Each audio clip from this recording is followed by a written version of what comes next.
ஒரு தனியார் தொலைக்காட்சி உயர்நீதிமன்ற வளாகத்தில் நடந்த பிரச்சனையை எந்த ஆய்வும் செய்யாமல் உறுதிப்படுத்தாமல் பாதிக்கப்பட்டவனாக கருதப்படுகிற அந்த வழக்குரைஞரிடம் கூட பேட்டி எடுக்காமல் அந்த தனியார் தொலைக்காட்சி தான் அதை முதலில் பைக் மீது திருமா கார் மோதியது என்று பதிவு செய்து பரப்புகிறார். அந்த தனியார் தொலைக்காட்சியில காட்டின வீடியோவுக்கு 35வது நிமிஷத்துல அண்ணாமலை ட்வீட், உடனே எச் ராஜா, அப்புறம் நயினார் நாகேந்திரன், அப்புறம் கஸ்தூரி, வானதி சீனிவாசன், இவங்கெல்லாம் யார்? அவ்வளவு பேரும் சங்கிகள்.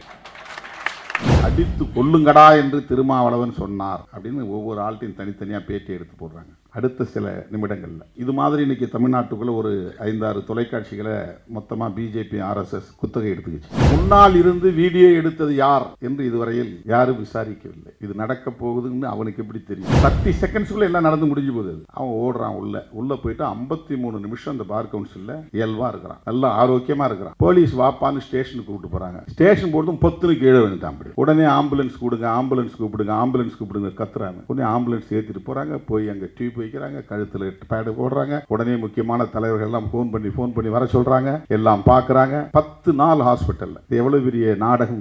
100 வீடியோ போட்டிருப்பாங்க. 20 பேர் உள்ள பூந்து பார் கவுன்சிலுக்குள்ள கொடூரமா தாக்கினார்கள். அவர் இப்ப உயிர் போற நிலையில படுத்து கிடக்கிறாரு. 15 நாள் ஹாஸ்பிட்டல்ல கிடக்கிறாரு. இப்படி ஒண்ணும் இல்ல, ஆனா அவன் ஹாஸ்பிட்டல்ல போய் இப்படி படுத்து நாடகம் ஆடுறாங்கிறத சொல்றதுக்காக நான் என்ன சொன்னேன், ஒரு 4 தட்டு தட்டினாங்க, ஒழுங்கா கூட அடிக்கல, ஆனா அவன் போய் படுத்து கிடக்கிறான். இதான் அது கண்டென்ட், அதனுடைய பொருள். திருமாவளவன் பாரு வன்முறையை தூண்டுகிறார். இப்ப அடிக்க சொல்றாருல, இவரு இப்படி பேசுறவர், அப்ப அடிக்க சொன்னது உண்மைதானே அப்படின்னு ரெண்டையும் காரலேட் பண்றாங்க. 6ஆம் தேதி பாக்குறேன், 7ஆம் தேதி புரொட்டஸ்ட் பண்ணுங்க, ஒரு 100 வழக்கறிஞர்களாவது நம்முடைய வழக்கறிஞர்கள் வீதிக்கு வர வேண்டும், அடுத்த நாள் போராட்டம் நடத்தணும், நானே தலைமை தாங்கிறேன், நீங்க நடத்திட்டு போங்க நான் சொல்லல, ஏன்னா நான் ஒரு அட்வொகேட்டா என்ரோல் பண்ணியிருக்கிறேன். இந்த தம்பி தான் அட்வொகேட்டா, நான் அட்வொகேட் இல்லையா? அதாவது இந்தியாவின் தலைமை நீதிபதி உட்கார்ந்து இருக்கிறவரும் அடிப்படையில் ஒரு வழக்கறிஞர் தானே. அவரு ஒரு வழக்கறிஞரா இருந்து தானே பிறகு நீதிபதியாக எலிவேட் ஆகி வராரு. அவர் மேல செருப்படுத்தி வீசினதுக்கு ஏன் உங்களுக்கு யாருக்குமே பதறல, கோபம் வரல? அதை எதிர்த்தல்லவா ஒவ்வொரு பார் அசோசியேஷனும் வீதிக்கு வெளியே வந்திருக்கணும், போராட்டம் நடத்தி இருக்கணும், கண்டன தீர்மானம் நிறைவேற்றி இருக்க வேண்டும். உங்கள் அனைவருக்கும் என்னுடைய பணிவார்ந்த வணக்கத்தை தெரிவித்துக் கொள்கிறேன். கனமழை பெய்து கொண்டிருக்கிறது. பல மாவட்டங்களில் அரசு பாதுகாப்பாக இருக்கும்படி எச்சரிக்கை விடுத்துள்ளது. இந்த சூழலில் சென்னையிலும் மழை வெள்ளம் என்கிற அச்சம் மேலோங்கி இருக்கிறது. செம்பரம்பாக்கம் ஏரியிலிருந்து நீர் திறந்து விடப்பட்டிருக்கிறது. ஆகவே இந்த நிகழ்வை நடத்தலாமா வேண்டாமா என்கிற ஒரு ஊசலாட்டம் இருந்தது. தமிழ்நாடு முழுவதும் ஏற்கனவே நாம் கட்சியின் சார்பில் அனைத்து மாவட்டங்களிலும் நடத்தி முடித்திருக்கிறோம். ஆங்காங்கே வாய்ப்புள்ள இடங்களில் நீதிமன்றங்களிலும் மாவட்ட அளவிலான நீதிமன்றங்களிலும் நம்முடைய வழக்கறிஞர் அணி சமத்துவ வழக்கறிஞர்கள் சங்கத்தின் சார்பில் ஆர்ப்பாட்டங்களை நடத்தியிருக்கிறோம். என்றாலும் இது இன்னும் விரிவாக பேசப்பட வேண்டும். இந்திய தலைமை நீதிபதி BR கவாய் அவர்களுக்கு இழைக்கப்பட்டிருக்கிற அவமதிப்பு என்பது இந்த தேசத்தின் தலைக்குனிவு, வெட்கக்கேடு. இதை யாரும் பெரிதாக பேசவில்லையே என்கிற ஒரு கவலை நமக்கு நெஞ்சை குமைந்து கொண்டே இருந்தது. ஆகவேதான் நம்முடைய ஓய்வு பெற்ற நீதிபதிகள், மூத்த வழக்குரைஞர்களை எல்லாம் வைத்து இப்படி ஒரு நிகழ்வை நடத்த வேண்டும் என்று 2-3 நாட்களுக்கு முன்னர் பார்வேந்தன் அவர்களை தொடர்பு கொண்டு நான் சொல்லியிருந்தேன். நானே நம்முடைய நீதிபதிகள், இங்கே உரையாற்றிய நீதிபதிகளை தொடர்பு கொண்டு இசைவு கேட்டேன். முதலில் ஐயா ஹரிபரந்தாமன் அவர்கள் 23ஆம் தேதிக்கு நான் கேட்டேன். அன்றைக்கு அவர் இல்லை, 22ஆம் தேதி என்று அவர் சொன்னதன் அடிப்படையில் நம்முடைய நீதிபதி சந்துரு அவர்களையும் அண்ணன் வில்சன் அவர்களையும் தொடர்பு கொண்டு இந்த நாளில் நடத்துவதென மிக குறுகிய கால இடைவெளியில் இதை முடிவு செய்தோம். நேற்று நள்ளிரவு 1:30 மணிக்கு நான் ட்விட்டரிலே போட்டேன், அடாது மழை பெய்தாலும் இந்த நிகழ்வு நடந்தே தீரும், வழக்குரைஞர்கள் எல்லோரும் இதில் பங்கேற்க வேண்டும் என்று நான் விடுத்த வேண்டுகோளை ஏற்று வருகை தந்து இந்த நிகழ்வை சிறப்பித்துக் கொண்டிருக்கிற உங்கள் அனைவருக்கும் என்னுடைய நன்றியை முதலில் குறித்தாக்குகிறேன். இந்த 3 பேரும் ஆற்றிய உரை எந்த அளவுக்கு நமக்குள் ஒரு தாக்கத்தை ஏற்படுத்தி இருக்கிறது என்பதை ஒவ்வொருவரும் உணர முடியும். நமக்கு என்ன வலி இருக்கிறதோ அந்த வலிதான் அண்ணன் வில்சன் அவர்களிடத்திலும் இருக்கிறது. நம்முடைய ஓய்வு பெற்ற நீதிபதிகள் இருவரிடமும் மேலோங்கி இருக்கிறது. உயர் நீதிமன்ற வளாகத்தில் நமக்கு எதிராக சிலர் செயல்பட்ட அந்த செயலாக இருந்தாலும் உச்ச நீதிமன்ற வளாகத்திற்குள்ளே தலைமை நீதிபதிக்கு எதிராக நடந்த அந்த செயலாக இருந்தாலும் இவற்றையெல்லாம் நாம் கருத்தியல் சார்ந்து புரிந்து கொள்ள வேண்டும். அதன் அடிப்படையில் நாம் செயல்பட வேண்டும், அதில் உறுதியாக இருக்க வேண்டும் என்பதுதான் இங்கே மூவரும் வைத்த கருத்து. இதைத்தான் நாம் விடுதலை சிறுத்தைகள் கட்சி தொடர்ந்து முன்னிறுத்துகிறது, வலியுறுத்துகிறது. B.R. கவாய் ஒரு தலித் சமூகத்தை சார்ந்தவர், அதனால் அவருக்கு ஆதரவாக பேச வேண்டும் என்பதல்ல நம்முடைய நோக்கம். அவரே அதை ஒரு பொருட்டாக எடுத்துக்கொள்ளவில்லை. அவர் எப்படி எதிர்வினை ஆற்றினார் என்பதை அண்ணன் வில்சன் அவர்கள் இங்கே சொன்னார், நம்முடைய நீதிபதிகளும் குறிப்பிட்டார்கள். அவர் மீது இரக்கம் கொண்டு, பரிவு கொண்டு அல்லது பரிதாபம் கொண்டு நாம் இந்த நிகழ்வை ஒருங்கிணைக்கவில்லை. அடுத்த நாளே நாம் உயர்நீதிமன்ற வாசலில் இந்த ஆர்ப்பாட்டத்தை ஒருங்கிணைக்கவில்லை. இன்றைக்கு சனாதன சக்திகள் எந்த அளவுக்கு கொட்டமடிக்கிறார்கள், ஆணவத்தோடு நடந்து கொள்ளுகிறார்கள் என்பதற்கு இதுவும் ஒரு சான்று. உச்சநீதிமன்ற வளாகத்தில் தலைமை நீதிபதியின் மீதே ஒருவன் செருப்பை எடுத்து வீசுகிறான், வீசிய பிறகு நான் ஏன் மன்னிப்பு கேட்க வேண்டும் என்று மீண்டும் திமிரோடு பதில் சொல்லுகிறான் என்றால் அது எந்த பின்னணியில் இருந்து நிகழ்கிறது என்பதை நாம் யூகிக்க வேண்டும். பாரதிய ஜனதா ஆட்சிக்கு வந்த இந்த 11 ஆண்டுகளில் சனாதன சக்திகளின் கை மிக ஓங்கி இருக்கிறது. எந்த நீதி, நியாயம் போன்றவற்றுக்கும் அவர்கள் மதிப்பளிக்க தயாராக இல்லை. எதிர்த்து பேசினால், எழுதினால் வீடு புகுந்தே கொல்லுவோம் என்கிற அளவுக்கான வெறியாட்டம் தலைவிரித்தாடுகிறது. பேராசிரியர் கல்புர்கி, கௌரி லங்கேஷ், நரேந்திர தபோல்கர் போன்றவர்கள் எல்லாம் எந்த கட்சியையும் சாராதவர்கள், ஆனால் இடதுசாரி சிந்தனையாளர்கள், சனாதன எதிர்ப்பாளர்கள், சமத்துவத்தை விரும்பக்கூடியவர்கள், அரசமைப்பு சட்டத்தின் விழுமியங்களை மதிக்கக்கூடியவர்கள். ஆகவே அவர்கள் வீடு புகுந்து தாக்கி படுகொலை செய்யக்கூடிய அளவுக்கு, துப்பாக்கியால் சுட்டு படுகொலை செய்யக்கூடிய அளவுக்கு அவர்களின் கொட்டம் தலைவிரித்தாடுகிறது. அந்த வரிசையிலே இதுவும் ஒன்று. B.R. கவாய் அவர்களின் மீது செருப்பு வீசிய அந்த நிகழ்வு. நம்முடைய நீதிபதி ஹரிபரந்தாமன் அவர்கள் பேசுகிற போது அந்த சம்பவம் நடப்பதற்கு 2-3 வாரங்களுக்கு முன்புதான் அந்த வழக்கு தொடர்பான மென்ஷனிங் நடந்தது. அதிலே அவர் சொன்னது, உங்களுக்குத்தான் கடவுள் நம்பிக்கை இருக்கிறதே, அவரிடமாவது போய் பிரேயர் செய்யுங்கள் என்று சொன்னார். இதற்காக அவ்வளவு பெரிய எதிர்வினை. அதன் பின்னர் தொடர்ந்து சமூக ஊடகங்களில் மட்டுமல்ல, பெரிய மெயின் ஸ்ட்ரீம் மீடியாக்களிலும், ஆங்கில தொலைக்காட்சிகளிலும் இது தொடர்பாக பேனல் டிஸ்கஷன்ஸ், பெரிய விவாதங்களை நடத்தினார்கள். இதில் வெளிப்படையாக தலைமை நீதிபதி அவர்களை கண்டித்தார்கள். ஒரு ப்ரொவோக்கிங் டிஸ்கஷன்ஸ், ஆத்திரத்தை தூண்டக்கூடிய விவாதங்கள். இங்கே துக்ளக் இதழை பற்றியும் சொன்னார். ஏன் தமிழ்நாட்டில் யாரும் நீங்கள் செருப்படுத்தி வீசாமல் இருக்கிறீங்க சனாதனத்தை எதிர்ப்பவர்கள் மீது என்று வெளிப்படையாக எழுதுகிற துணிச்சல். கலைஞர் முதலமைச்சராக இருந்தபோது என்று கருதுகிறேன், அவருடைய குரலோவியத்தை பற்றி இதயம் பேசுகிறது இதழிலே கடுமையாக விமர்சித்திருந்தார்கள். பூரா இதில் வெறும் செக்ஸ் பற்றி தான் நிறையா எழுதியிருக்கிறாங்க அப்படின்னு, காமத்தை பற்றி, காமத்து பாலை பற்றி. அதை அவர் விமர்சிக்கிற போது, நீங்கள் பெரிதாக மதிக்கிற ஜெகத்குருவின் பெயருக்கு முன்னால் தான் காமகோடி என்று இருக்கிறது, காமகோடி பீடாதிபதி என்று என அவருக்கே உரிய பாணியில் ஒரு மேடையிலே பேசினார். அதற்காக அன்றைக்கு இதயம் பேசுகிறது மணியன், கருணாநிதி செல்லும் இடங்களிலெல்லாம் செருப்பு மாலை போடுங்கள் என்று எழுதினார். அந்த துணிச்சல். அவர்களுடைய கருத்தியலை யாரும் எதிர்த்து பேசிவிடக்கூடாது, அவர்கள் நம்புகிற தலைமையை யாரும் விமர்சித்து விடக்கூடாது. ஆனால் அதே சங்கராச்சாரியாரின் அடுத்த வாரிசு ஜெயலலிதா அம்மையாரால் கைது செய்யப்பட்டார், சிறைப்படுத்தப்பட்டார். யாரும் வாய் திறக்கவில்லை. ஒரே ஒரு எதிர்ப்பு கூட தமிழ்நாட்டிலிருந்து, இந்தியாவிலிருந்து வரவில்லை. இந்த இரண்டுக்குமான ஒப்பீடு நாம் அவர்களை பற்றி புரிந்து கொள்வதற்கு பயன்படும் என்று நான் கருதுகிறேன். காமகோடி என்கிற அந்த பெயரில்தான் இருக்கிறது காமம் என்று சொன்னதற்காக அவருக்கு செருப்பு மாலை போட வேண்டும் என்று வெளிப்படையாக தலையங்கத்தில் எழுதினார்கள், கொந்தளித்தார்கள். அதே காமகோடி பீடாதிபதி ஜெயேந்திர சரஸ்வதி சுவாமிகளை கைது செய்தார் ஜெயலலிதா அம்மையார். கலைஞர் இருந்திருந்தால் அதை செய்திருக்கவே மாட்டார், அதற்கு வாய்ப்பில்லை. ஆனால் ஜெயலலிதா செய்தார். காரணங்கள் வேறாக இருக்கலாம். ஆனால் ஜெயலலிதா அம்மையாருக்கு எதிராக யாரும் இங்கே கொந்தளிக்கவில்லை, குமுறவில்லை. அந்த சக்திகள் தான் இன்றைக்கு ஏன் திருமாவளவனுக்கு எதிராக அல்லது உதயநிதி ஸ்டாலினுக்கு எதிராக செருப்பை எடுத்து வீசாமல் இருக்கிறீர்கள், உங்களுக்கு ரோஷம் இல்லையா என்று எழுதக்கூடிய அளவுக்கு ஒரு இதழுக்கு இங்கே துணிச்சல் இருக்கிறது. ஒரு தனியார் தொலைக்காட்சி உயர்நீதிமன்ற வளாகத்தில் நடந்த பிரச்சனையை எந்த ஆய்வும் செய்யாமல், உறுதிப்படுத்தாமல், பாதிக்கப்பட்டவனாக கருதப்படுகிற அந்த வழக்குரைஞரிடம் கூட பேட்டி எடுக்காமல், அந்த தனியார் தொலைக்காட்சி தான் அதை முதலில் பைக் மீது திருமா கார் மோதியது என்று பதிவு செய்து பரப்புகிறார்கள். அதுதான் பிரச்சனைக்கு முதல் தீப்பொறி. நடந்த சில நிமிடங்களில் அந்த வீடியோ அவர்களின் இணையதளத்தில் பதிவேற்றம் செய்யப்படுகிறது. 2:34 சம்பவம் நடந்ததாக தெரிகிறது. 2:39 அந்த தொலைக்காட்சியின் டிஜிட்டல் சைட் அதில் போய் அதை அப்டேட் பண்ணுறாங்க, போஸ்ட் பண்ணுறாங்க. அதுக்கு பிறகு எடிட் பண்ணி வெளியே போடுறாங்க, தலைப்பு போட்டு. முன்னால் இருந்து வீடியோ எடுத்தது யார் என்று இதுவரையில் யாரும் விசாரிக்கவில்லை.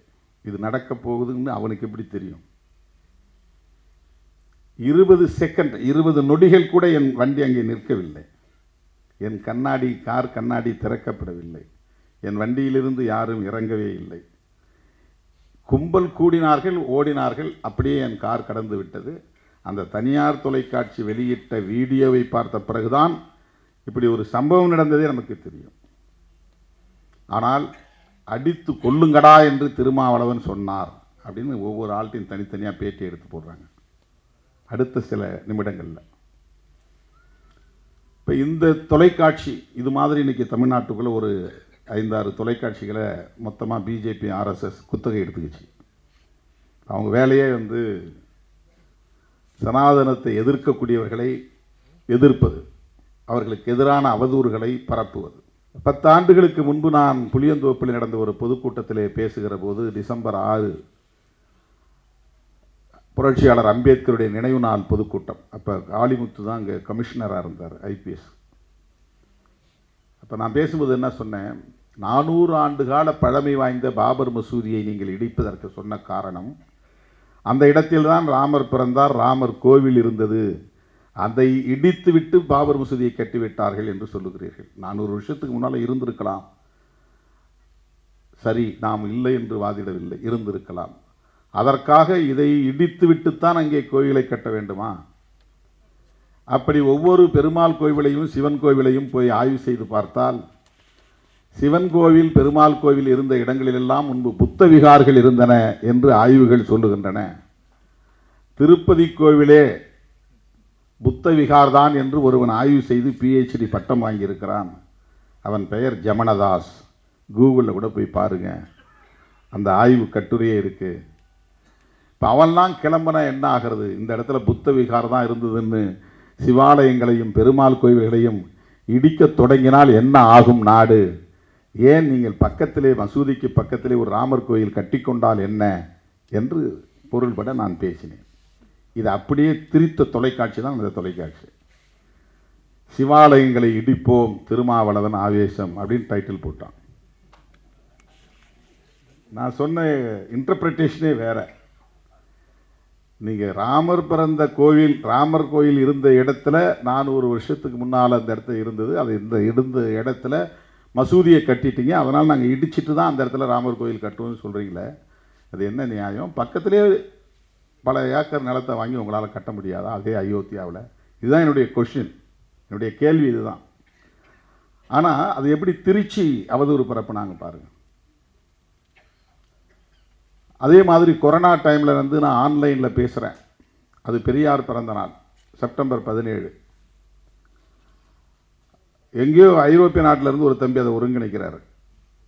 நான் பேசும்போது மனுஸ்மிருதியை பற்றி பேசுகிறேன். இப்போ ஐயாங்கெல்லாம் சொன்னாங்கல்ல, அம்பேத்கர் எரித்தார், பெரியார் எரித்தார், அந்த வரலாறெல்லாம் நம்ம படித்ததுனால படித்ததை பேச தூண்டுது. நமக்கு படித்ததை பேசாமல் இருக்க முடியாது இல்லையா? அப்போ பெரியார், அம்பேத்கர் இவங்கெல்லாம் ஏன் மனுஸ்மிருதியை எரித்தார்கள் அப்படின்னு சொல்லும்போது, பார்ப்பன பெண்மணிகள் உட்பட அனைத்து பெண்களையும் சூத்திர சாதி என்றும், பெண்கள் அத்தனை பேருமே நம்பிக்கைக்கு உரியவர்கள் அல்ல, அதாவது வேற வருத்தத்தில் அது வருது, கணவனுக்கு மற்றவர்களுக்கு அவங்க நம்பிக்கைக்கு உரியவர்கள் அல்ல, எந்த நேரத்திலையும் அவங்க தப்பு செய்வாங்க அப்படிங்கிற பொருளிலும் அவங்க சொல்லியிருக்கிறாங்க. இதுதான் மனுஸ்மிருதி.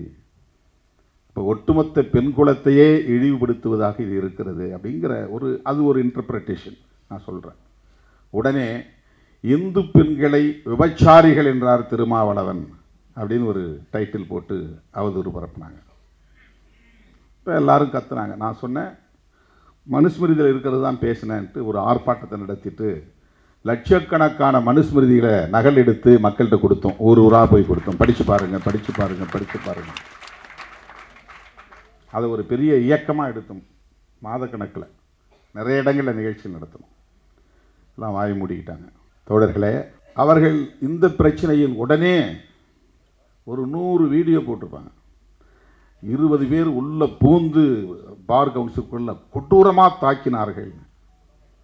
அவர் இப்போ உயிர் போகிற நிலையில் படுத்து கிடக்கிறாரு. 15 நாள் ஹாஸ்பிட்டலில் கிடக்கிறாரு. அப்படி ஒன்றும் இல்லை. ஆனால் அவன் ஹாஸ்பிட்டலில் போய் இப்படி படுத்து நாடகம் ஆடுறாங்கிறத சொல்கிறதுக்காக நான் என்ன சொன்னேன், ஒரு 4 தட்டு தட்டினாங்க, ஒழுங்காக கூட அடிக்கலை, ஆனால் அவன் போய் படுத்து கிடக்கிறான். இதுதான் அது கண்டென்ட், அதனுடைய பொருள். திருமாவளவன் பாரு வன்முறையை தூண்டுகிறார், இப்போ அடிக்க சொல்கிறார்ல, இவர் இப்படி பேசுறவர் அப்போ அடிக்க சொன்னது உண்மைதானே அப்படின்னு ரெண்டையும் காரலேட் பண்ணுறாங்க. இப்போ வீடியோ கிடைச்சிருக்கு, ஃபுட்டேஜ். அவங்க பேசின வாய்ஸ்லாம் மியூட் பண்ணிட்டு கொடுத்துட்டாங்க. உள்ளே என்ன பேசுகிறாங்க சும்மா ஒரு 30 செகண்ட்ஸுக்குள்ளே எல்லாம் நடந்து முடிஞ்சு போகுது. 30 நொடிகளில் அவன் ஓடுறான். உள்ளே போயிட்டு 53 நிமிஷம் அந்த பார் கவுன்சிலில் இயல்பாக இருக்கிறான். அங்கே போகிறான், இங்கே வரான், அவரை பார்க்குறான், இவரை பார்க்குறான், உட்காடுறான், பேப்பர் படிக்கிறான், எழுதுகிறான், நல்லா ஆரோக்கியமாக இருக்கிறான். போலீஸ் வாப்பான்னு ஸ்டேஷனுக்கு கூப்பிட்டு போகிறாங்க. ஸ்டேஷன் போகிறதும் பொத்துன்னு கீழே வந்துட்டான். அப்படி உடனே ஆம்புலன்ஸ் கூப்பிடுங்க, ஆம்புலன்ஸ் கூப்பிடுங்க, ஆம்புலன்ஸ் கூப்பிடுங்க கத்துறாங்க. உடனே ஆம்புலன்ஸ் ஏற்றிட்டு போகிறாங்க. போய் அங்கே டியூப் வைக்கிறாங்க, கழுத்தில் பேடு போடுறாங்க. உடனே முக்கியமான தலைவர்கள்லாம் ஃபோன் பண்ணி வர சொல்கிறாங்க. எல்லாம் பார்க்குறாங்க. 10 நாள் ஹாஸ்பிட்டலில். இது எவ்வளோ பெரிய நாடகம் பாரு. இதனுடைய நோக்கம் என்ன? அந்த தனியார் தொலைக்காட்சியில் காட்டின வீடியோவுக்கு அடுத்து 35வது நிமிஷத்தில் அண்ணாமலை ட்வீட். உடனே எச் ராஜா, அப்புறம் நயினார் நாகேந்திரன், அப்புறம் கஸ்தூரி, வானதி சீனிவாசன், இவங்கெல்லாம் யார்? அவ்வளவு பேரும் சங்கிகள். அப்ப திருமாவளவனை எதிர்க்கக்கூடிய அத்தனை பேரும் ஒரே கான்செப்ட்ல இருக்கிறவங்க. அதான் நம்முடைய நீதிபதி சொன்னார், நீ மனுஸ்மிருதிக்கு என்னைக்கு எதிராக பேச துணை அன்னைக்கே நீ இதெல்லாம் எதிர்பார்த்துக்கிட்டு தானே இருக்கணும். இந்த தாக்குதல் நடக்கத்தானே செய்யும். நாம் இதை எதிர்பார்க்கிறோம், அதில் பிரச்சனை இல்லை. ஐடியாலஜிக்கல் வார், அதில் எங்களுக்கு எந்த பிரச்சனையும் கிடையாது. நான் முதல்ல சொல்லிட்டேன், எலக்டோரலாக உங்களுக்கு திமுக எதிரியாக இருக்கலாம், அல்லது அண்ணா திமுக எதிரியாக இருக்கலாம், அல்லது வேறு யாராவது எதிரியாக இருக்கலாம். ஐடியாலஜிக்கலாக நாங்கள் தான் உங்களுக்கு எதிரி. தமிழ்நாட்டை பொறுத்தவரை விசிகே வர்சஸ் பிஜேபி. நாங்கள் எலக்டோரலாக உங்களை காம்பீட் பண்ணலை. உங்களுக்கு தமிழ்நாட்டில் 2வது இடத்துக்கு வரணுங்கிறது தான் இந்த தேர்தலில் உங்களுடைய போட்டி. அப்போது ஏடிஎம்கேவை நீங்கள் காலி பண்ணுறது தான் உங்கள் நோக்கம். இதுதான் உங்கள் ஹிடன் அஜெண்டா, அவங்கள தூக்கி போடணும்னு. அந்த விவரம் தெரியாமல் அதிமுக அவங்களோட உறவாடிக்கிட்டு இருக்காங்கிறது தான் நம்ம கவலை. அதான் அடிக்கடி சொல்கிறோம், நீ உன்னுடைய இண்டிபெண்டன்சியை காப்பாற்றிக்கிங்க, தனியாக நில்லுங்க. உங்களுக்கு இன்னும் தனியாக அந்த அம்மா இல்லாத நேரத்திலே 65 இடத்துல வெற்றியை கொடுத்துருக்குறாங்க. உங்கள் ஓட் பேங்க் இன்டாக்டாக இருக்குது, அப்படியே காப்பாற்றிக்கிங்க. அதை டிஎம்கே வர்சஸ் ஏடிஎம்கேன்னு இருந்தால் தான் தமிழ்நாட்டுக்கு நல்லது. டிஎம்கே வர்சஸ் பிஜேபின்னு மாற்றி விட்றாதீங்க, அது நல்ல அரசியல் இல்லை. நீங்கள் எல்லாம் பெரியார் பாசறையில் வளர்ந்தவர்கள், கொஞ்சம் சிந்திச்சு பாருங்கள் அப்படின்னு நம்ம அப்பப்போ சொன்னால், நீ யார் இதை பற்றி கேட்கன்னு கேட்குறாங்க அதிமுகவில். நீங்கள் எலக்டோரலாக எப்படி வேணாலும் உங்களுக்குள்ளே சண்டை போட்டுங்க, அது பிரச்சனை கிடையாது. ஆனால் சாதி ஒழிப்பை ஏற்காதவர்கள், சமத்துவத்தை ஏற்காதவர்கள், பெண் உரிமையை விரும்பாதவர்கள், இந்த மண்ணில் வலுப்பெற வேண்டும் என்று விரும்புவதை, அதற்கு முயற்சிப்பதை, அதற்கான அரசியல் நகர்வுகள் செய்வதை எப்படி நாம் வேடிக்கை பார்த்து கொண்டிருக்க முடியும்? அதுதான் பிரச்சனை. இதனால் நாம் தலையிட்டு பேசினால் ஏதோ நம்ம திமுகவுக்காக தான் பேசுகிறோம் அப்படின்னு சில அற்பர்கள் வதந்திகளை பரப்புகிறார்கள். இதில் இந்த அம்பேத்கர் பெயரில் இயங்கக்கூடிய இயக்கங்களும் சேர்ந்துக்கிட்டு பேசுகிறான். ஒரு டிஎம்கேவுக்கு முட்டு கொடுக்குறாரு. டிஎம்கே கோலோச்சிக்கிற கட்சி, அதுக்கு யார் போய் முட்டு கொடுக்க போகிறா? சாயிர கட்சிக்கு தானே முட்டு கொடுக்க முடியும். ஒரு பொருள் இந்த செவரு பொதுவாக சாய போகுதுன்னா போய் முட்டு கொடுத்து நிப்பாட்டுவான் சாயாமல் இருக்கிறதுக்கு. இப்போ சாயும் நிலையில் இருக்கிற ஒரு இயக்கத்திற்கு தான் முட்டு கொடுக்க முடியும். அது ஒரு அசுர பலத்தோட ஆட்சியில் உட்கார்ந்துருக்கிற கட்சி, 6வது முறையாக ஆட்சியில் உட்கார்ந்துருக்கிற கட்சி. அந்த கட்சியை எவனோ எதிர்த்து பார்த்து அவன்லாம் போய் சேர்ந்துட்டான், காணாமல் போயிட்டான், கரைஞ்சி போயிட்டான். அந்த கட்சியை அவங்களை எதிர்கொள்கிறதுக்கு வலிமை உள்ள கட்சி. அதுக்கு போய் நாம ஏன் முட்டு கொடுக்கணும்? நாங்கள் ஏன் தலையிடுறோம்னா, நாங்கள் பேசுகிற அரசியலுக்கு நீங்கள் வேட்டு வைக்கிறீர்கள். அது திமுக பேசலாம், திமுக பேசுங்கிறதுக்காக நாங்கள் அந்த அரசியலை பேசாமல் இருக்க முடியாது. நாங்களும் பேசுகிறோம். நாங்கள் பேசுகிறது சமூக நீதி அரசியல். நாங்கள் பேசுகிற அரசியல் பெரியாரிய அரசியல். நாங்கள் பேசுகிற அரசியல் அம்பேத்கரிய அரசியல். B.R. கவாய் அம்பேத்கரைட்.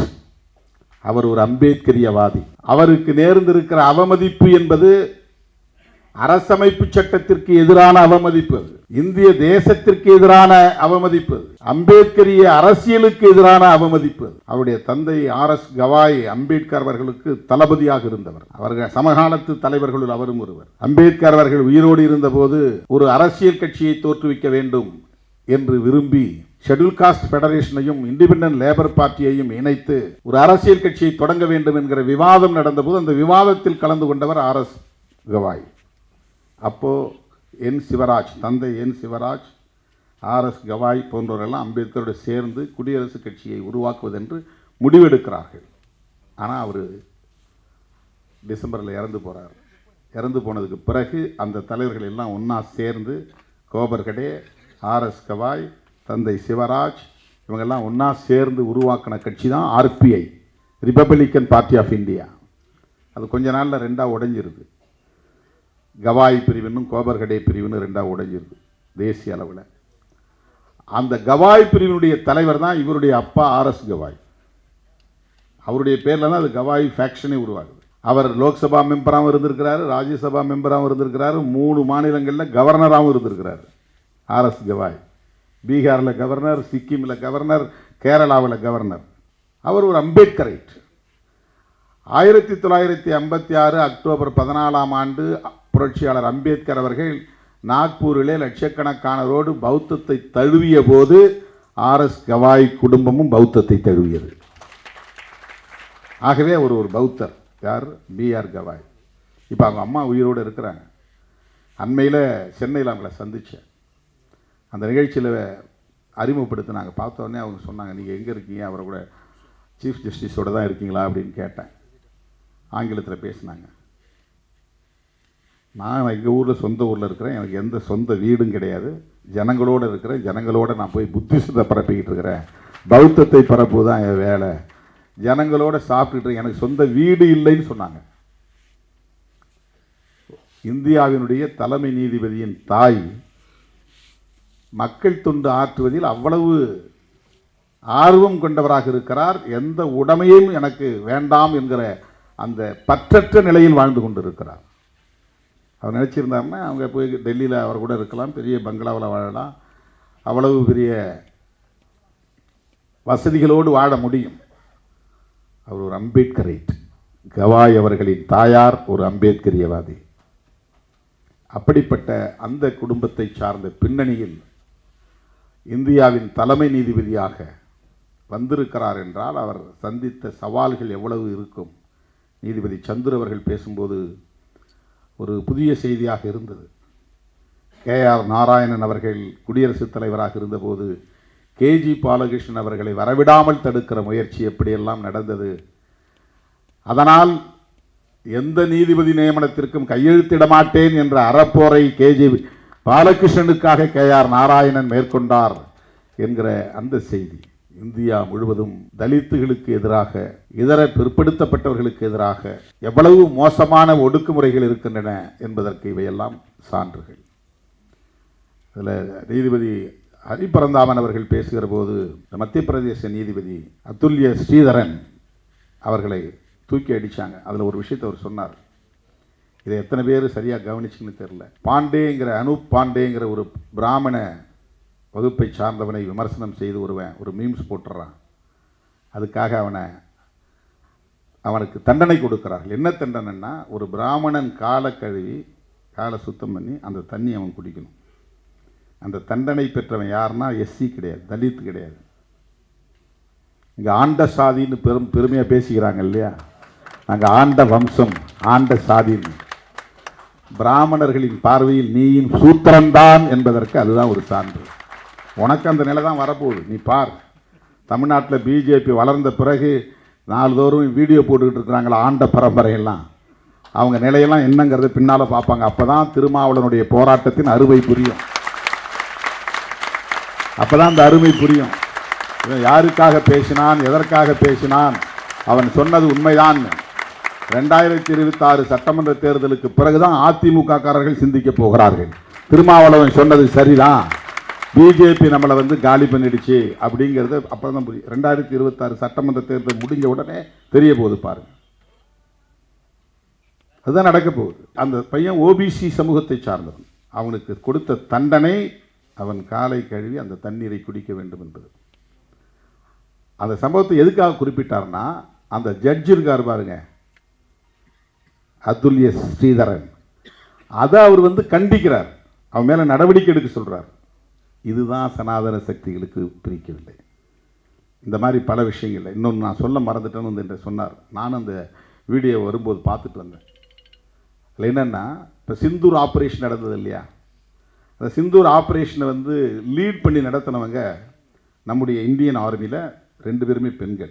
அவங்க இஸ்லாமிய சமூகத்தை சார்ந்தவர்கள். அது பற்றி கருத்து சொல்லுகிற போது அமைச்சர் சொல்கிறார், இந்த துறையை சார்ந்த அமைச்சர், உங்கள் சகோதரிகளை வச்சே உங்களை வீழ்த்தணும் பாரு அப்படின்னு சொல்கிறார். அவங்க இந்தியன் ஆர்மியில் தானே இருக்காங்க, அவங்க இந்தியன் தானே, இந்திய மக்களுக்காக இந்திய தேசத்திற்காகத்தானே அந்த போராட்டத்தை நடத்தினாங்க. அவன் புத்தி எப்படி வேலை செய்யுதுன்னு பாருங்கள். நீயும் முஸ்லீமு, இந்த அம்மாவும் முஸ்லீமு, உங்கள் சகோதரியை வச்சே உங்களை நாங்கள் காலி பண்ணோம். அதை விட முக்கியமாக அவன் யாரை சொல்கிறான்னா, பயங்கரவாதிகளை சொல்கிறான். இப்போ பயங்கரவாதிகளின் சகோதரி அப்படின்னு சொன்னதை இவர் கண்டிக்கிறார். யார் கண்டிக்கிறது? அந்த மத்திய பிரதேசத்தை சார்ந்த ஜட்ஜ், ஹைகோர்ட் ஜட்ஜ். அவர் அங்கே இருக்கிற இடத்துல அவருடைய ரேங்க் 3, அதாவது கொலிஜியத்தில் இடம்பெறக்கூடிய அளவுக்கான தகுதியை படைத்தவராக இருக்கிறார். அவரை தூக்கி சத்தீஸ்கரில் போடுறாங்க. அங்கேயும் போடக்கூடாதுன்னு தூக்கி அடிக்கிறான், அலகாபாத்துக்கு போடணுன்றான். கவர்மெண்ட்டு போய் தலையீடு செய்து இன்டர்வீன் பண்ணுது. ஏன் அப்படின்னா, சத்தீஸ்கரில் இருந்தால் மாவோயிஸ்டுகளுக்கு எதிராக நாம் எடுக்கிற நடவடிக்கைகளை இவர் கண்டிப்பார், விமர்சிப்பார், வழக்கு போடுவார், சுவமோட்டோவாக இதை எடுத்துக்குவார். அப்போ அந்த ஜட்ஜி ஒரு லெஃப்ட் ஓரியன்டாக இருக்கிறாரு, ஒரு டெமோக்ரட்டைஸ்டாக இருக்கிறாரு. அவர் பாதிக்கப்படுகிற மக்களுக்கு நீதி வழங்கக்கூடிய பார்வை உள்ளவராக இருக்கிறாரு அப்படிங்கிறது தான் அதில் பிரச்சனை. சனாதன சக்திகளுக்கு எதிராக இருக்கிறார் அப்படிங்கிறது தான் பிரச்சனை. அதனால் அவரை தூக்கி அலகாபாத்தில் போட்டால் அங்கே அவர் 7th ரேங்கில் போயிடுவார். உச்ச நீதிமன்ற நீதிபதியாகவும் வரவிடாமல் தடுப்பது, வந்தாலும் தலைமை நீதிபதியாக வரவிடாமல் தடுப்பது, இதெல்லாம் டிலே டேக்டிக்ஸ். இங்கேயும் அங்கேயும் தூக்கி அடித்து லேட் பண்ணி கடைசியாக சொன்னார் பாருங்க, கரெக்டாக மற்றவங்க வந்தால் 2 வருஷம் 3 வருஷம் நீதிபதியாக இருக்க முடியும். ஆனால் கவாய் மாதிரி ஆள் 6 மாதத்துக்குள்ளே அவங்க காலி ஆகிற மாதிரி தான் எலிவேட் பண்ணுவாங்க. இவ்வளவும் திட்டமிட்டு நடக்குது, ரொம்ப கால்குலேட்டிவாக நடக்குது. உச்ச நீதிமன்றத்தினுடைய மொத்த நீதிபதிகளுடைய எண்ணிக்கை தலைமை நீதிபதி உட்பட 34 பேர் தான். இந்த 34 பேரில் எத்தனை பேர் ஓபிசி? இங்கே எஸ்சிக்கு எதிராக போராட்டம் நடத்துகிற ஓபிசி இதை பற்றி என்னைக்காவது சிந்திச்சிருக்கிறாங்களா? திருமாவளவன் கொடிக்கம்பத்தை வெட்டி சாய்க்கிற ஓபிசியை ஏன் சுப்ரீம் கோர்ட்டில் 34 பேரில் எங்கள் சமூகத்தை சார்ந்தவங்க யாரும் இல்லைன்னு யாராவது கேள்வி எழுப்புறாங்களா? போராட்டம் நடத்துகிறாங்களா? அந்த சிந்தனை இருக்கா? இல்லை. தலித்துகள் ஒரு சக்தியாக வந்துடக்கூடாது. அப்படி வளர்ந்தா அவங்க கட்டுக்குள்ளே இருக்கணும். நீ அரசியல் செய், ஆனால் எங்கள் கூட வந்துரு, பிஜேபி அணிக்கு வந்துரு, பிஜேபியோட இரு, எங்களுக்கு ஆதரவு சக்தியாயிரு, இல்லைன்னா உன்னை இப்படி தான் காலி பண்ணுவோம். இதுதான் இன்றைய அரசியல் நகர்வுகள், உத்திகள். இதில் என்னன்னா, ஆர்எஸ்எஸ் பிஜேபி இது men for Brahmin and upper caste people அப்படிங்கிறது எல்லோருக்கும் தெரியும். ஆனால் அண்ணாமலை மாதிரி ஆட்கள் கூவிட்டு கிடக்கிறாங்க. நான் கேட்டால் நான் அப்படி ஐபிஎஸ் படித்தேன்றாங்க. ஏது ஓபிசிக்கு எதிரான சங்கங்கிறது கூடவா தெரியல? சூத்திரசாதிகளுக்கு எதிரான சங்கம் அப்படிங்கிறது கூட உன்னால் புரிஞ்சிக்க முடியல. இது வளர்ந்தா ஓபிசி சமூகத்தை சார்ந்தவர்கள் தான் பாதிக்கப்படுவார்கள் அப்படிங்கிற ஒரு அடிப்படை ஞானம் கூடவா இல்லை? அறிவு கூட இல்லைன்னு கேட்டால் கோபம் வந்துடும் உங்களுக்கு.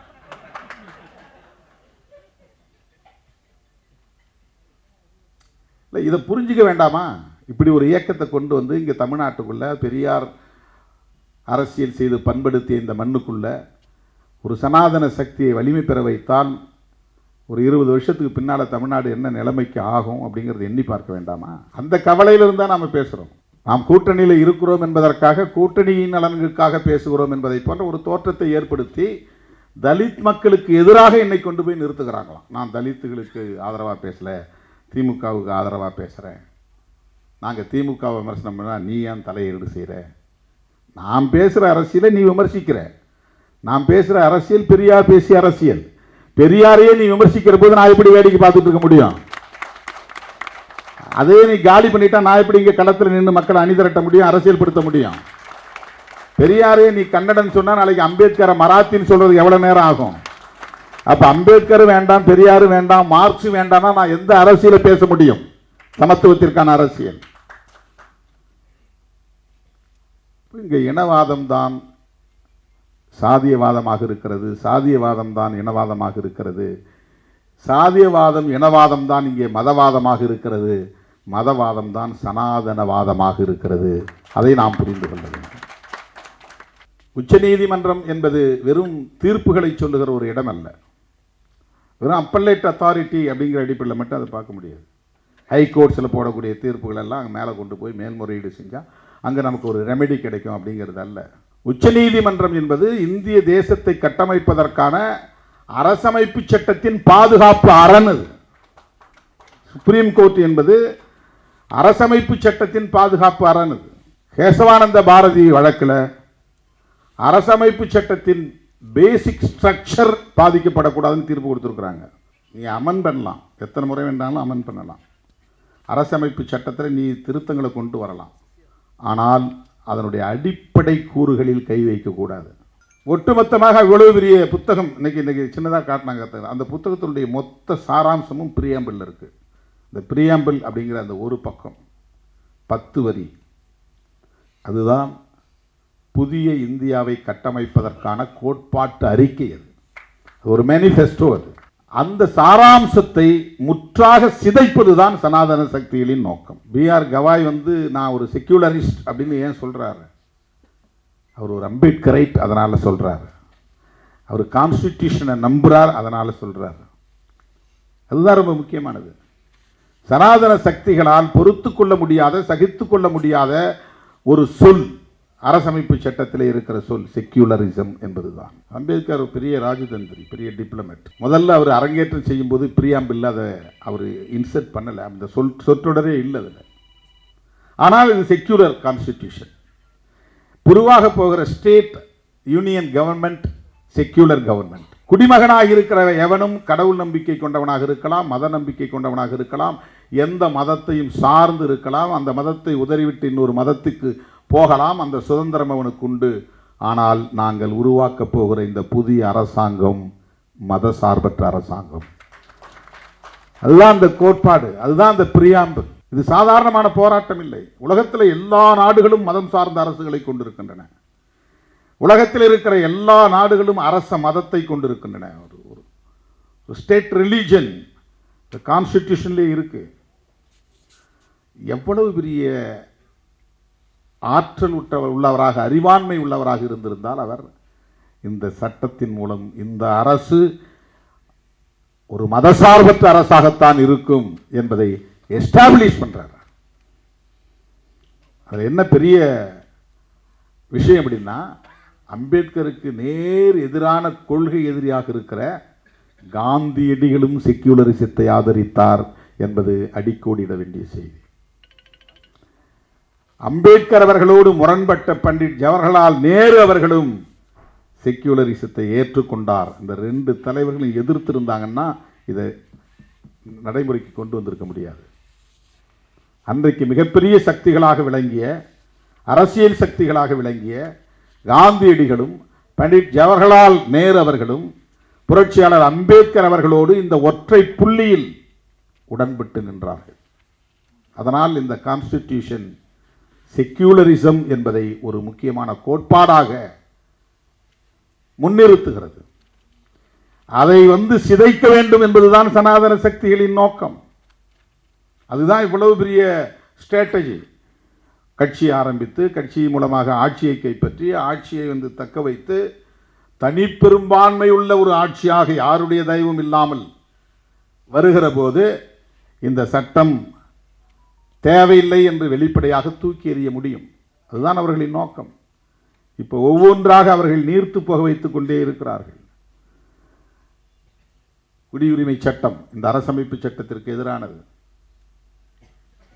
ஜம்மு காஷ்மீரை யூனியன் பிரதேசங்களாக உடைத்தது அரசமைப்பு சட்டத்திற்கு எதிரானது. முத்தலாக் சட்டத்தை ரத்து செய்தவர்கள் ஒரு சட்டம் கொண்டு வந்தது அரசமைப்பு சட்டத்திற்கு எதிரானது. சொல்லிக்கிட்டே போலாம். இதெல்லாம் டைலூட்டிங் த வேல்யூஸ் ஆஃப் கான்ஸ்டிடியூஷன். அரசமைப்பு சட்டத்தினுடைய விழுமியங்களை மெல்ல மெல்ல நீர்த்து போக செய்கிற நடவடிக்கைகள் நாடு வேடிக்கை பார்த்துக் கொண்டிருக்கிறது. நீதி சொல்லுகிற இடங்களிலும் உயர் நீதிமன்றம், உச்ச நீதிமன்றம் போன்ற மிக உயரிய இடங்களிலும் இன்றைக்கு அவர்களின் கருத்தை முன்மொழியக்கூடியவர்களாக இருக்கிறார்கள். அதற்கு மிக முக்கியமான ஒரு சான்றாக நான் இன்றைக்கு நினைத்தாலும் அப்படியே குமைகிறது. நான் எதை பார்க்கிறேன் என்றால், பாபர் மசூதி தொடர்பான வழக்கில் அவர்கள் தந்த தீர்ப்பு. அந்த இடத்தை தோண்டி பார்த்தோம், கீழே கட்டிடங்கள் இருந்துச்சு. ஆனால் அது கோயிலா என்பதற்கு எந்த அடையாளமும் இல்லை. கட்டிடங்கள் இருந்தது உண்மை, இந்து கோவில் இல்லை என்று ஒப்புக்கொள்கிறார்கள். அப்படின்னா என்ன? ராமர் கோவில் அங்கே இல்லைன்னு அர்த்தம். அப்படின்னா ராமர் கோயிலை அவர்கள் இடிக்கவில்லை என்று பொருள். இப்போ ராமர் கோவிலை இடித்துவிட்டு பாபர் மசூதியை கட்டியதாகத்தானே அவர்களின் குற்றச்சாட்டு. ஆனால் உங்களுடைய ஆய்வில், அறிக்கையில் அங்கே இந்து கோவில்கள் இருந்ததாக எந்த சான்றும் இல்லை, ஆதாரமும் இல்லை என்று உச்ச நீதிமன்றம் ஒப்புக்கொள்கிறது. அப்படின்னா என்ன தீர்ப்பு சொல்லிக்கணும்? இடிச்சது தப்பு, இடிச்சதுக்கு காரணமானவர்கள் மீது வழக்கு தொடுத்து நடவடிக்கை எடுக்கணும், அதே இடத்துல மறுபடியும் பாபர் மசூதியை கட்டணும் அப்படின்னு சொல்றதுதானே ஜஸ்டிஸ். ஆனால் நீதிமன்றம், உச்ச நீதிமன்றம் என்ன தீர்ப்பு கொடுத்தது என்றால், இதெல்லாம் உண்மைதான், அங்கே யாரும் இந்து கோயில் கட்டலை, இந்து கோவிலை இடிக்கலை, பாபர் மசூதியை இடிச்சதும் தப்பு தான், ஆனால் அந்த இடத்துல தான் ராமர் கோயில் கட்டணும். உங்களுக்கு வேணா பக்கத்தில் இன்னொரு கோயிலை இடத்த வாங்கி அங்கே மசூதியை கட்டுங்க. இப்போ ராமர் கோயிலை கட்டி முடிச்சிட்டீங்க, பாபர் மசூதி கட்டினீங்களா? சுப்ரீம் கோர்ட் டைரக்ஷன் தானே, அதுவும் கவர்மெண்ட் தானே பொறுப்பு எடுக்கிறதா அந்த தீர்ப்பு சொல்லியிருக்கு. இதுவரையிலும் ஏன் கட்டலை? அதற்கான எந்த முயற்சியும் எடுக்கலை. அப்போ எந்த எத்திக்ஸும் கிடையாது. நாங்கள் நினைச்சது தான், உச்ச நீதிமன்றத்தின் தீர்ப்பையும் நாங்களே எழுதுவோம், அதுதான் அதற்கு பொருள். பாபர் மசூதி தொடர்பாக அவர்கள் தந்த தீர்ப்பு நியாயமான தீர்ப்பா? நீதிபதிகள் கடவுளுக்கு சமம் என்றல்லவா பொதுமக்கள் கருதுகிறார்கள். அவங்க வாய் திறந்துட்டா அது கடவுள் சொன்ன மாதிரி. அவங்க யாருக்கும் எதுக்கு ஈல்டாகக்கூடாது. அதனால் அவங்களுக்கு தேவையான எல்லா வசதிகளையும் சட்டம் செய்து கொடுக்குது. அவங்களுக்கு பங்களா, அவங்களுக்கு காரு, அவங்களுக்கு நல்ல சம்பளம், அவங்களுக்கு பாதுகாப்பு, எல்லாவற்றையும் கொடுப்பதற்கு என்ன காரணம்னா, அவங்க லஞ்ச லாவண்யங்களை ஈடுபட்டு பயாஸ்டா, ஒரு சார்பா தீர்ப்பு வழங்கிவிடக்கூடாது என்பதற்காகத்தான் கான்ஸ்டிடியூஷனே அவங்களுக்கு அப்படிப்பட்ட உயரிய மதிப்பை தருகிறது, பாதுகாப்பை தருகிறது. ஆனால் அவர்களே இப்படி தீர்ப்பு எழுதினால், எச்சில் இலையில சூத்திரவால் படுத்து உருள்வது அவர்களுக்கான மத உரிமை என்று தீர்ப்பு எழுதினால் நாடு என்ன ஆகும்? இந்த 21ஆம் நூற்றாண்டில் இப்படி யாராவது சிந்திப்பார்களா? பகுத்தறிவா சிந்திக்கணும், அறிவியல் பூர்வமாக சிந்திக்கணும், அதுதானே நாகரிக வளர்ச்சி. எச்சில் இலையில் படுத்து உருளுவது அவர்களுக்கான உரிமை என்று அதை நியாயப்படுத்தி ஒரு தீர்ப்பு வழங்கப்படுகிறது என்று சொன்னால், நீதிமன்றம் யாருடைய கட்டுக்குள் போயிருக்கிறது, எந்த சிந்தனை உள்ளவர்களின் கட்டுக்குள் முடங்கி கிடக்கிறது என்பதை எண்ணி பார்க்க நமக்கு கவலை அளிக்கிறது. அரசமைப்பு சட்டத்தின் பாதுகாப்பு இன்றைக்கு மிகப்பெரிய சவாலாக நம் முன்னால் இருக்கிறது. பி.ஆர். கவாய் ஒரு தலித் அல்லது ஒரு பௌத்தர் என்பதனால் அவமதிக்கப்பட்டார் என்பதை விட, அவர் உள்வாங்கி இருக்கிற அரசியல் அவர்களுக்கு வெறுப்பை உமிழ்கிறது. ஒருபுறம் அம்பேத்கர் ஜெயந்தி கொண்டாடிக்கொண்டே, அம்பேத்கர் சிலையை வைத்துக்கொண்டே, அம்பேத்கருக்கு அஞ்சலி செலுத்தி கொண்டே அவர் விரும்பிய ஒரு தேசத்தை கட்டமைப்பதற்கு எதிராக இருக்கிறார்கள். கான்ஸ்டிடியூஷன் போச்சுன்னா அதுக்கப்புறம் நம்ம இயக்கமே நடத்த முடியாது. நமக்கு இருக்கிற ஒரே வெப்பன் இன்னைக்கு அதுதான். அதனுடைய பிரியாம்பிள் தான். அது முன்மொழியக்கூடிய சுதந்திரம், சமத்துவம், சகோதரத்துவம் என்கிற அந்த கோட்பாடுகள் தான். அது முன்மொழியக்கூடிய புளூரலிசம் என்கிற பன்மைத்துவம், அது முன்மொழியக்கூடிய செக்யூலரிசம் என்கிற மதச்சார்பின்மை, அது முன்னிறுத்தக்கூடிய பெடரலிசம் என்கிற கூட்டாட்சி தத்துவம். இதுதான் அரசமைப்பு சட்டத்தினுடைய முக்கியமான விழுமியங்கள். இவை அனைத்துக்கும் எதிரான சக்திகள் தான் சனாதன சக்திகள். இதை கருத்தியல் ரீதியாக நாம் துணிந்து எதிர்த்து களமாட தயாராக வேண்டும். எலக்டோரல்ல எப்படி இப்படி அப்படியும் வரலாம் போகலாம். இப்போ 4 எம்எல்ஏ இருக்கிற அடுத்த எலெக்ஷனில் ஒருத்த கூட இல்லாமல் போகலாம். அது பிரச்சனை இல்லை. அது அல்ல நம்முடைய நோக்கம். நம்மளை தோக்கடிக்கணும்னு நினைப்பாங்க, தோக்கடிச்சுட்டு போங்க, அது பிரச்சனை கிடையாது. அதுக்காக நாங்கள் களத்துக்கு வரல. ஐடியாலஜிக்கலாக ஒருபோதும் நாங்கள் பின்வாங்க மாட்டோம். கருத்தியல் ரீதியாக ஒருபோதும் பின்வாங்க மாட்டோம். அதனால தான் என்னை உந்தி தள்ளியது. 6ஆம் தேதி பார்க்குறேன், 7ஆம் தேதி புரொட்டஸ்ட் பண்ணுங்க, கட்சியை உடனே திரட்ட முடியாது, ஒரு 100 வழக்கறிஞர்களாவது நம்முடைய வழக்கறிஞர்கள் வீதிக்கு வர வேண்டும், அடுத்த நாள் போராட்டம் நடத்தணும். நானே வந்து தலைமை தாங்கிறேன், நீங்கள் நடத்திட்டு போங்கன்னு நான் சொல்லலை. ஏன்னா நானும் ஒரு அட்வொகேட்டாக என்ரோல் பண்ணியிருக்கிறேன். அந்த தம்பி தான் அட்வொகேட்டா, நான் அட்வொகேட் இல்லையா. அவனுக்காக எல்லா பார் அசோசியேஷனும் வெளியே வராங்க. அங்கே நின்றவங்களும் அட்வொகேட்ஸ் தான். அவன் யாருன்னு சட்டையில் எழுதியிருக்கான், என்ன சாதின்னு, அவன் முகத்தில் ஏதாவது அடையாளம் இருக்கா, என்ன மதம்னு. எப்படி பார் அசோசியேஷன் வந்து இந்த மாதிரி ஒரு ரொம்ப ஆச்சரியமாக இருக்கிறது. அதாவது இந்தியாவின் தலைமை நீதிபதி இருக்கிற உட்கார்ந்துருக்கிறவரும் அடிப்படையில் ஒரு வழக்கறிஞர் தானே. அவரும் ஒரு வழக்கறிஞராக இருந்து தானே பிறகு நீதிபதியாக எலிவேட் ஆகி வராரு. இப்போ அவர் மேலே செருப்படுத்தி வீசினதுக்கு ஏன் உங்களுக்கு யாருக்குமே பதறலை, பதைக்கலை, கோபம் வரல, ஆத்திரம் வரவில்லை? அதை எதிர்த்தல்லவா ஒவ்வொரு பார் அசோசியேஷனும் வீதிக்கு வெளியே வந்திருக்கணும், போராட்டம் நடத்தி இருக்கணும், கண்டன தீர்மானம் நிறைவேற்றி இருக்க வேண்டும், கண்டன அறிக்கை வெளியிட்டு இருக்க வேண்டும். இப்போ என்ன மாதிரியான புரிதல் இது, என்ன அணுகுமுறை இது? ரொம்ப அதிர்ச்சியாகவும் இருக்கிறது, வியப்பாகவும் இருக்கிறது. எப்படி இவங்கெல்லாம் சிந்திக்கிறார்கள்? ஜனநாயகத்திற்கு இங்கே இடமே இல்லையா? 2-3 பார் அசோசியேஷனில் எனக்கு எதிராக கண்டன தீர்மானமே போடுறாங்க. வேறு எந்த தலைவரையாவது அந்த மாதிரி வழிமறித்து நிற்க முடியுமா? சரி, திருமாவளவனுடைய பாதுகாப்பு என்ன அப்படின்னு யாராவது பேசியிருப்பாங்களா? நான் அதை பொருட்படுத்தவே இல்லை. நான் உடனே டிசி என்ற லைனுக்கு வந்தார். சார், அந்த தம்பி தெரியாமல் ஏதோ பண்ணியிருப்பார், விடுங்க, அவரை வந்து ஸ்டேஷன்லாம் கொண்டு போகாதீங்க, தயவுசெய்து அவரை வெளியே அனுப்புங்க அப்படின்னு நான் சொன்னேன். அப்போ கூட அவர் என்ன சாதி, என்ன மதம், அவர் வட்வை கேட்டால் எதுவும் எனக்கு தெரியாது. உங்கள் பையங்கள்லாம் அங்கே மறியல் பண்ணுறாங்க, யார் சார் அங்கே இருக்கிறாங்க, ரஜினிகாந்த் எல்லாம் உட்காந்துருக்குறாங்க, ஃபோனை கொடுங்க. உடனே ஃபோனை கொடுத்தேன். ஏன்பா இதை போய் பிரச்சனை ஆக்குறீங்க, கலைஞ்சி போங்க, பெருசாக்காதீங்க, கம்ப்ளைண்ட்லாம் கொடுக்க வேண்டாம். பார்வேந்தன் கம்ப்ளைண்ட் எழுதிட்டுருக்காரு, கம்ப்ளைண்ட்லாம் கொடுக்க வேண்டாம், எதுக்கு போய் கம்ப்ளைண்ட் கொடுக்குறீங்க? ஒரு சிம்பிள் மேட்ரு, இது சாதாரணமான விஷயம். இதுக்கு வந்து டிசி சுந்தரவடிவேலே சாட்சி. அவருடைய ஃபோனில் தான் பேசினேன். ஆட்டோ ரெக்கார்டு இருந்தாலும் இருக்கும், அவர் கொடுத்தாருன்னா நம்ம சோஷியல் மீடியாவில் போடலாம். அதை நான் பேசினது, நாம் அதை சாதாரணமாக தான் எடுத்துக்கிட்டோம். எத்தனையோ இடங்களில் இது 1ஆ 2ஆ, இந்த 35 வருஷத்தில் நான் சந்தித்தது 1ஆ 2ஆ, பல நேரங்களில் கல்லெடுத்து அடித்து நம்ம அதை வெளியே சொல்லலை. நம்முடைய பேனட்டில் அடிச்சிருக்கிறாங்க, செருப்பு எடுத்து தூக்கி காட்டியிருக்கிறாங்க, எத்தனையோ சம்பவங்கள் நடந்திருக்கு. எதையுமே நம்ம பொருட்படுத்தலை. அது அவனுக்கு சொல்லப்பட்டிருக்கிற செய்தி, அதனால் அவன் ஆத்திரப்படுறான். அப்போ தான் நான் சொன்னேன், கல்லெடுத்து வீசக்கூடிய தம்பிகள் ஒரு நாள் பூவெடுத்து வீசுவார்கள் அப்படின்னு நான் சொன்னேன். அதனால் எதையுமே நம்ம பெரிதுபடுத்தினதே கிடையாது.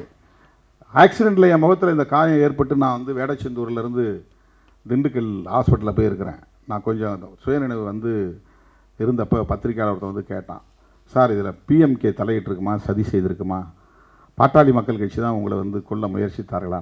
நான் அவனை கடுமையாக கோபிச்சேன். நான், என்னப்பா தேவையில்லாத கொஷின் கேட்குறீங்க, அதுக்கு இதுக்கு என்ன சம்மந்தம் இருக்குது? அப்படிலாம் கிடையாது, அதெல்லாம் இல்லைன்னு சொன்னேன். அதை வச்சு நான் அரசியல் பண்ண விரும்பலை. இப்போ போராட்டத்தை நிறுத்தின உடனே ரஜினிகாந்த் எல்லாம் சொன்னாங்க, நாம் வந்து போராடி இருக்கணும்னா அவனை அரெஸ்ட் பண்ண சொல்லி எங்கள் தலைவருடைய பாதுகாப்புக்கு ஒரு பெரிய கேள்விக்குறின்னு சொல்லி நாம் வந்து போராட்டம் நடத்தி அவன் மேலே எஃப்ஐஆர் போட வச்சு அவனை அரெஸ்ட் பண்ண வச்சுருந்தோம்னா நம்ம மேலே இப்படி யாரும் திரும்பி இருக்க மாட்டாங்க. நீங்கள் போராட வேண்டாம்னு சொன்னதுனால வந்த விளைவு தான் இது அப்படின்னு சொன்னாங்க. பரவாயில்ல. இது வந்து நான் மறுபடியும் சொல்கிறேன், இதில் பிஜேபி, ஆர்எஸ்எஸ் எல்லாம் இருக்கிறாங்க. இதை தாண்டி இன்னொரு அரசியல் அதுக்குள்ளே இருக்குது. பார் கவுன்சில் எலெக்ஷன் வரப்போகுது. பார் கவுன்சில் எலெக்ஷன் வரப்போகுது. அதை காஸ்ட் போலரைசேஷனுக்காக சாதியவாதிகள் இதை ஊதி பெருக்கிட்டாங்க. பார் கவுன்சிலுக்குள்ளே இருக்கிற சாதியவாதிகள் ஒவ்வொருத்தனுக்கும் அமுல்ராஜ், திருமாவளவன் அவங்க ஒரே காஸ்ட்டு. அமுல்ராஜுக்கு எதிராக இதை அரசியல் பண்ணணும்னு நினைக்கிறவங்க எல்லாம் பண்ணுறாங்க. அமுல்ராஜுக்கு எனக்கும் பார்க்குற இடத்துல அலுவலர் சொல்லிட்டதோட சரி, அவருடைய அரசியல் நம்முடைய அரசியல் இது வரலும் ஒரு நாளும் விசிகேவுக்கு அவர் வந்ததில்லை, அவர் இருக்கிற அரசியலுக்கு நான் போனதில்லை.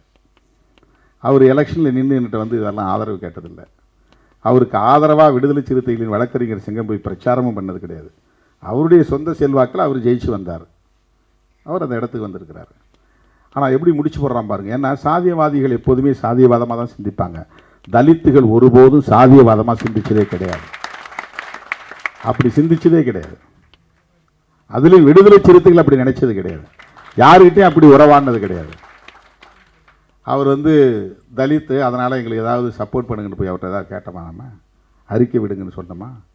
கிடையாது, ஒன்றுமே கிடையாது. அந்த ஃபுட்டேஜ் கேட்டோம், அது முறைப்படி எழுதி கொடுத்தா தான் இந்த சந்திரமோகனுங்கிற திலீபன் வந்திருக்கிறாரு. இவர் ஏதோ போய் பயங்கரமாக தாக்கிட்டாருன்னு நாங்களும் நினச்சிக்கிறோம். நாங்கள் போனால் இப்படி 2 கையை வாங்குறாரு, வீடியோ பார்த்தா கையை அவ்வளவுதான், கொடூரமாக தாக்கினார் அப்படின்னு போடுறாங்க. அது 3 தடவை தள்ளும்போது ஒரு தடவை முடியல, இப்படி லேசாக போகுது, இப்படி தட்டுக்கிறாரு. அவர் தலையில் கூட ஓங்கி அடிக்கலை, ஆனால் கொடூரமாக தாக்கினார்கள், கடுமையாக தாக்கினார்கள். அவர் ஏன் உள்ளே போனாருன்னு தெரியல, எப்படி அவர் ஏதாவது கார்டு வாங்க போனாரான்னு தெரியல. எவ்வளவு இதுக்கு என்ன காரணம்னா, பார் கவுன்சில் எலெக்ஷன் ஒரு காரணம். காஸ்ட் போலரைசேஷனுக்காக உடனே திருமாவளவன் வந்து திருமாவுடைய ஆட்கள் வந்து உள்ளே பூந்து அடிச்சிட்டாங்க அப்படின்னு சொல்லி ஒரு குறிப்பிட்ட சமூகத்துக்கு எதிராக திருமாவளவனை நிறுத்தி அதன் மூலமாக ஒரு காஸ்ட் போலரைசேஷனை உருவாக்குறது. அப்படி சாதி ரீதியாக எல்லா இடங்களையும் தகவல் கொடுத்து அப்படி பண்ணிட்டாங்க, இப்படி பண்ணிட்டாங்க, விடாதீங்க, அங்கங்கே தீர்மானம் போடுங்க, அங்கங்கே ஆர்ப்பாட்டம் நடத்துங்க. பிஆர் கவாய் மீது செருப்பு வீசியதை கண்டித்து ஆர்ப்பாட்டம் நடத்துங்கள் என்று சொல்ல ஆளே இல்லை, தீர்மானம் போடுங்கள் என்று சொல்ல ஆளே இல்லை. எனது அருமை தோழர்களே, இது ஒரு புரிதலுக்காகத்தான் சொல்லுகிறேன். நாம் எப்போதும் ஜனநாயக பாதையை விட்டு விலக வேண்டாம். நாம் எப்போதும் சமூக நல்லிணக்கத்திற்கு எதிராக செயல்பட வேண்டாம். நாம் எந்த சாதிக்கு எதிராகவும் சாதி அடிப்படையில் செயல்பட தேவையில்லை. வன்கொடுமைகளை கண்டிப்போம், அது வேறு. ஆணவ கொலைகள் நடந்தால் கண்டிப்போம், சாதிய வன்கொடுமைகள் நடந்தால் கண்டிப்போம். அது இந்த சாதி அந்த சாதி என்பதற்காக அல்ல, பாதிக்கப்பட்ட மக்களுக்காக நிற்போம், அவ்வளவுதான். யார் பாதிக்கப்பட்டாலும் நிற்போம். அதுலேயும் நமக்கு சாதி ஒரு அளவுகோல் கிடையாது. இந்திய அரசமைப்பு சட்டத்திற்கு மிகப்பெரிய ஆபத்து சூழ்ந்திருக்கிறது. அந்த சக்திகள் சனாதன சக்திகளாக இருக்கிறார்கள். அந்த சக்தியிடமிருந்து இந்த நாட்டை காப்பாற்ற வேண்டும் என்பதற்கு முன்பு அரசமைப்பு சட்டத்தை பாதுகாக்க வேண்டும். அதுதான் நம் முன்னால் இருக்கிற சவால். அந்த அடிப்படையில் நாம் ஒருங்கிணைந்து செயல்பட வேண்டும். இப்படிப்பட்ட ஜனநாயக சக்திகள் நம் கருத்தியலோடு உடன்பட்டு நிற்கிறார்கள் என்பதே நமக்கு மிகப்பெரிய பலம், நமக்கு மிகப்பெரிய பலம். உயர்நீதிமன்றத்தில் மிக உயர்ந்த அதிகார பீடத்தில் அமர்ந்து பாதிக்கப்பட்டவர்களுக்காக நீதி வழங்கியவர்கள் இன்றைக்கு நம் பக்கம் நின்று நம்முடைய குரலுக்கு ஆதரவு தெரிவித்திருப்பதை எண்ணி பெருமைப்படுகிறேன். நம்முடைய அழைப்பை ஏற்று வருகை தந்து இந்த நிகழ்வில் பங்கேற்று அரசமைப்பு சட்டத்தை பாதுகாப்பதற்கான உணர்வை, விழிப்புணர்வை நம்மிடையே உருவாக்கி இருக்கிற நீதிபதிகளுக்கும் அண்ணன் வில்சன் அவர்களுக்கும் என்னுடைய நெஞ்சார்ந்த நன்றியை தெரிவித்து விடைபெறுகிறேன். நன்றி, வணக்கம்.